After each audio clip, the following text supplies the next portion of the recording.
स्वागत है दोस्तों आप सभी का आप ही के अपने YouTube चैनल स्टडी 5 में। तो दोस्तों आज हम बात करेंगे भारत और विश्व अर्थव्यवस्था के बारे में। तो चलिए दोस्तों वीडियो शुरू करते हैं।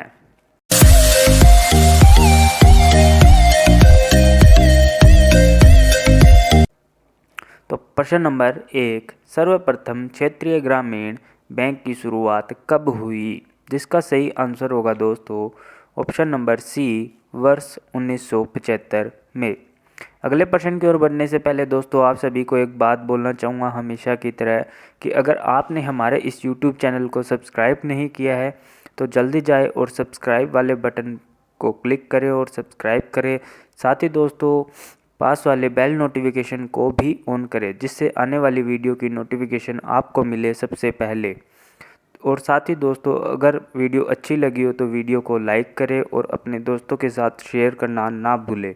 तो चलिए दोस्तों बढ़ते हैं अगले प्रश्न की ओर। प्रश्न नंबर 2, कागजी मुद्रा जारी करने का एकाधिकार किसे होता है? जिसका सही आंसर होगा दोस्तों ऑप्शन नंबर बी, केंद्रीय बैंक। अगले प्रश्न की ओर बढ़ते हैं दोस्तों। प्रश्न नंबर 3, निम्नलिखित में से कौन सा न्यूनतम तरल है? जिसका सही आंसर होगा दोस्तों ऑप्शन नंबर बी, अचल संपत्ति।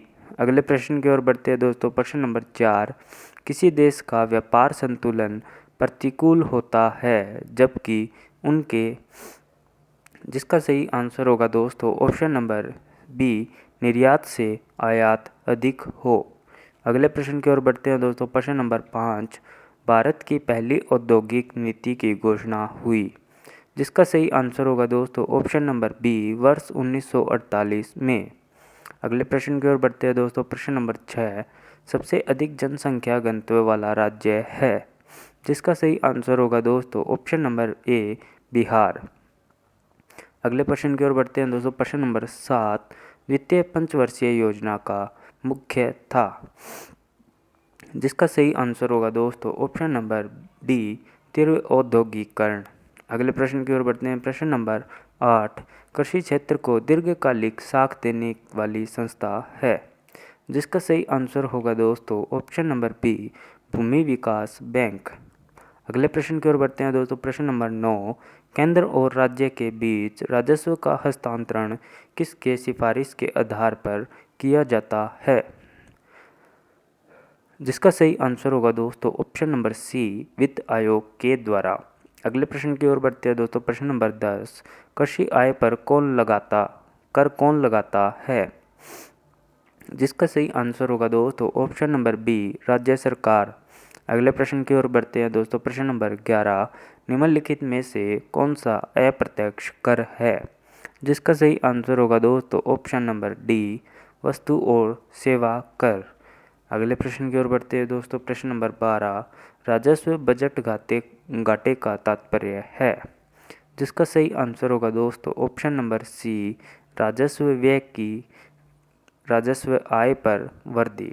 अगले प्रश्न की ओर बढ़ते हैं दोस्तों। प्रश्न नंबर 13, प्रच्छन्न बेरोजगारी का संबंध होता है? जिसका सही आंसर होगा दोस्तों ऑप्शन नंबर ए, कृषि क्षेत्र। अगले प्रश्न की ओर बढ़ते हैं जो कि है प्रश्न नंबर 14, उत्पादन का साधन नहीं है? जिसका सही आंसर होगा दोस्तों ऑप्शन नंबर डी, कच्चा माल। अगले प्रश्न की ओर बढ़ते हैं। प्रश्न नंबर 15, शुद्ध राष्ट्रीय उत्पादन अर्थात नेट नेशनल प्रोडक्ट है? जिसका सही आंसर होगा दोस्तों ऑप्शन नंबर डी, उपयुक्त में से कोई नहीं। अगले प्रश्न की ओर बढ़ते हैं दोस्तों। प्रश्न नंबर 16, राष्ट्रीय आय में निम्नलिखित में से किसे शामिल नहीं किया जाता है? जिसका सही आंसर होगा दोस्तों ऑप्शन नंबर डी, पुरानी वस्तुओं की बिक्री को।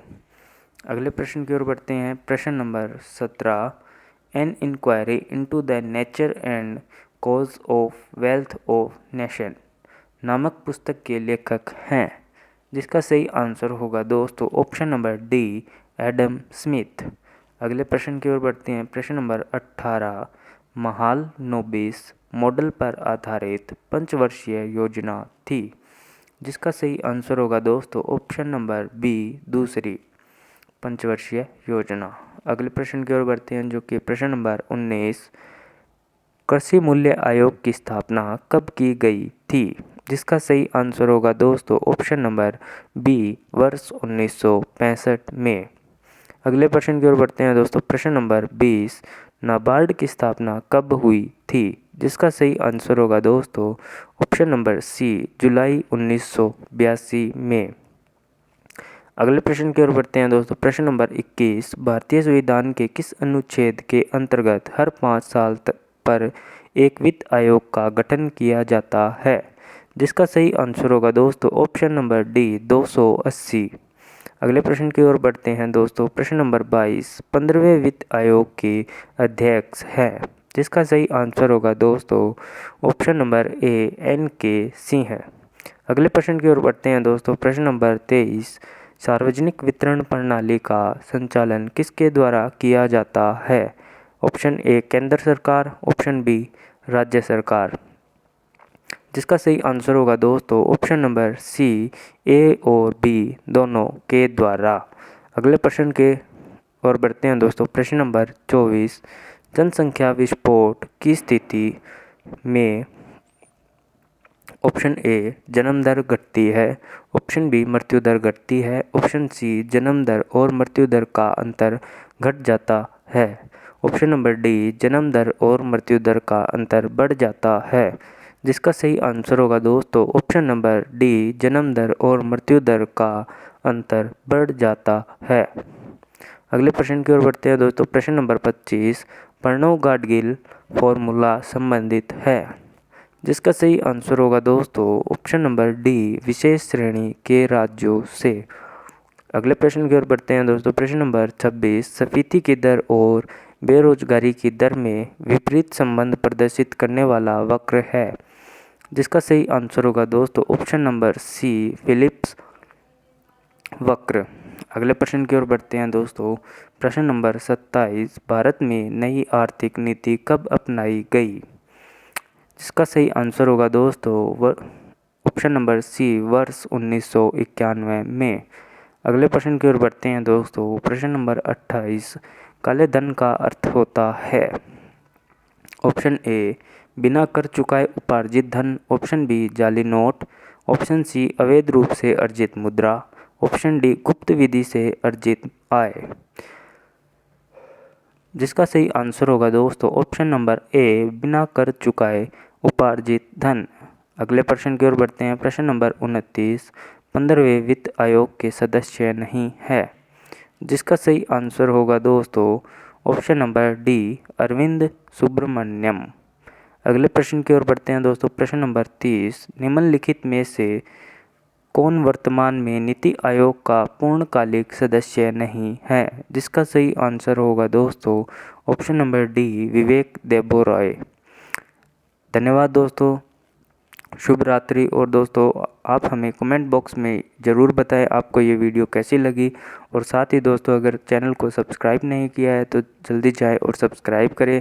साथ ही दोस्तों बेल नोटिफिकेशन को भी ऑन करें। अगर आप हमारे टेलीग्राम चैनल से भी जुड़ना चाहते हैं तो टेलीग्राम चैनल का लिंक नीचे डिस्क्रिप्शन में दिया गया है और लिंक पे क्लिक करें और टेलीग्राम चैनल को ज़रूर से ज्वाइन करें। धन्यवाद दोस्तों और शुभ रात्रि।